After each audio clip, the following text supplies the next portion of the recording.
Okay, hi everyone, welcome back, and in this video we are going to check out Litecoin's price chart. And if you remember, in the previous LTC update we were right around this area, and the idea was that this is a 1 2 3 4 5 wave up to about here, most likely on a higher degree into a wave 3, and odds are, I said at the moment we are having correction for 4, and what are we going to get? Most likely another move on the upside into wave 5. And as you can see, this scenario, I would say, pretty much played out.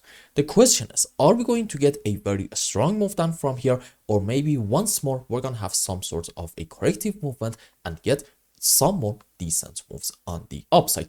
I'm gonna say probably the second option, and I think I have a decent view of why that is the case. Let's zoom in more. Okay, you see, I believe it all basically comes down to this specific move down right in here. Why is this so important? Let's go around this area, excuse me. You see, if you want to say we're gonna have our final top around here, let's say this is like a very important resistance area, then okay, off of the highest high in this region, you need to be able to find a 1 2 3 4 5 wave up, and this is a normal 5 wave, which in it we are not allowed to have overlapping of the waves. Now, what if we do end up having overlapping of the waves? At that point, our options are narrowed to either a leading diagonal in form of a wedge, or maybe an expanding leading diagonal, and let's check them out one by one. In a wedge structure, we are having our wave 1, correction for wave 2, another move down into wave 3. It must be a smaller than wave 1, correction for 4. Again, we are having overlapping of the waves in here, and also our wave 4 has to be smaller than wave 2, and this is our final move down into wave 5, which is the smallest wave in this structure. On the other hand, an expanding leading diagonal is pretty much the exact opposite of this thing, meaning this is our wave 1, which is the smallest wave, unlike this structure, which was the biggest wave. Correction for wave 2, another move down into wave 3. It must be this time bigger than wave 1. Correction for 4. We have to have overlapping of the waves, and wave 4 this time is bigger than wave 2. And this is our final move down into wave 5. And it must be the biggest wave in an expanding leading diagonal.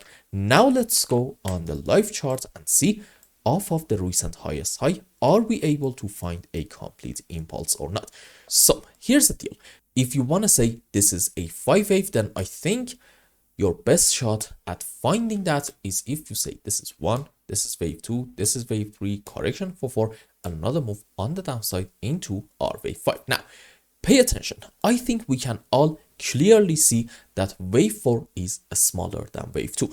And that narrows our option to only and only a leading diagonal in form of a wedge, which in it wave 1 must be the biggest wave. But is it the case in here or not? Let's measure from this point to about here. There we go. And compare it to the other waves. Is wave 1 actually bigger than wave 3? The answer is already no. So what does it mean?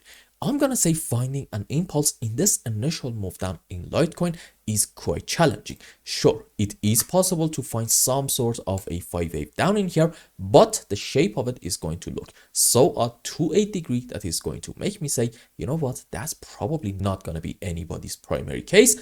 And it means, according to our primary scenario, this whole move on the downside in LTC is most likely a correction and not an impulse. And I believe if you want to say the end of our correction is in here, you can consider the possibility of having an ABC in form of a flat structure, which looks like this. And in terms of the subwaves, you probably know the deal if you are a regular viewer of the main channel.